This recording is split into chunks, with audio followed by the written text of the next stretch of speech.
என்னை தேடும் இறைவனே, உம்மை நாடி வருகிறேன். என்னை தேடும் இறைவனே, உம்மை நாடி வருகிறேன். மார்ச் 26 இன்றைய தியானத்தின் தலைப்பு கிருபை வைத்தார்.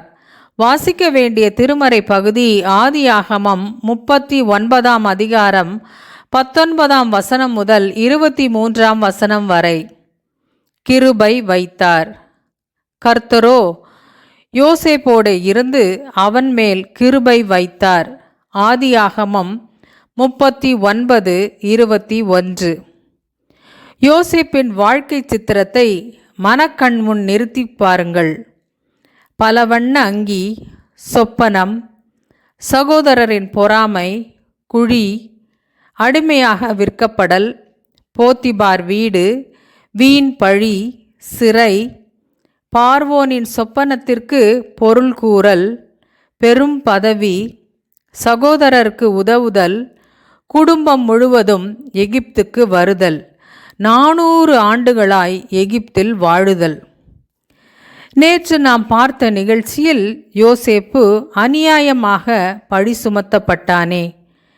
தேவன் அவனது குற்றமற்ற தன்மையை பார்த்து தண்டனைக்கு ஆளாக்காமல் விடுவித்திருக்க கூடாதா என்று சிந்திக்க தோன்றுகிறது. கர்த்தர் யோசேப்போடே இருந்து அவன் மேல் கிருபை வைத்தார் என்று வேதம் கூறுகிறது. தேவன் யோசேப்பை சிறைச்சாலையில் வைத்து விட்டாரே, இதற்கு தேவனுடைய கிருபை தேவையா என்று சிந்திக்கிறோம். ஆம், அதுதான் தேவ சித்தம், தேவ வழி நடத்துதல், தேவ கிருபையாய் இருந்திருக்கிறது. ஆடு மேய்த்தவன் அடிமையாக விற்கப்பட்டாலும் போத்திபாரின் வீட்டு விசாரணைக்காரன் ஆகிறான். பொறுப்பான பதவிதான். பிரதானியும் தலையாரிகளின் அதிபதியுமான போத்திபாரின் வீட்டை நிர்வகிக்கையிலே யோசேப்புக்கு நிர்வாக பயிற்சி தொடங்குகிறது. அடுத்து பழி சுமத்தப்பட்டு சிறைக்கு போனாலும் அங்கும் ஒரு பொறுப்பு ஒப்படைக்கப்படுகிறது. அரசனின் கட்டளையால் காவலில் வைக்கப்பட்டிருந்த சிறப்பு கைதிகள் யாவரும் யோசேப்பிடம் ஒப்படைக்கப்படுகிறார்கள். சிறையிலும் நிர்வாக பயிற்சி தொடர்கிறது.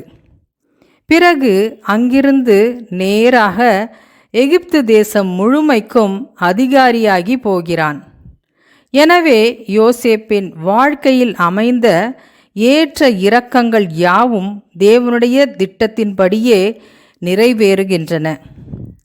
நீதி நிமித்தம் துன்பத்தின் மேல் துன்பம் அனுபவிக்கின்ற யோசேப்போடே கர்த்தர் இருந்தார் என்ற செய்தி இந்த அதிகாரத்தின் தொடக்கத்திலும் இறுதியிலுமாக 4 முறை சொல்லப்பட்டுள்ளது. போத்திபாரும் சிறையதிபதியும் யோசேப்பின் மேல் தயவு வைத்த செய்தியும் பதிவு செய்யப்பட்டுள்ளது. யோசேப்பு காரிய சித்தி உள்ளவனாகி செய்தவற்றை கர்த்தர் வாய்க்க செய்த செய்தியும் மீண்டும் மீண்டும் சொல்லப்பட்டுள்ளது.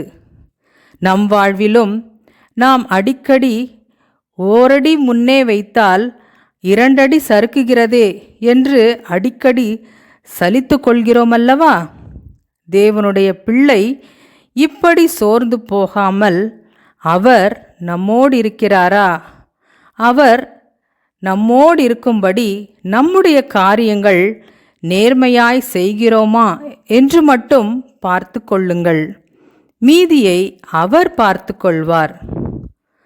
பாடு என்பது தேவன் நமக்கு தரும் முட்கிரீடம்.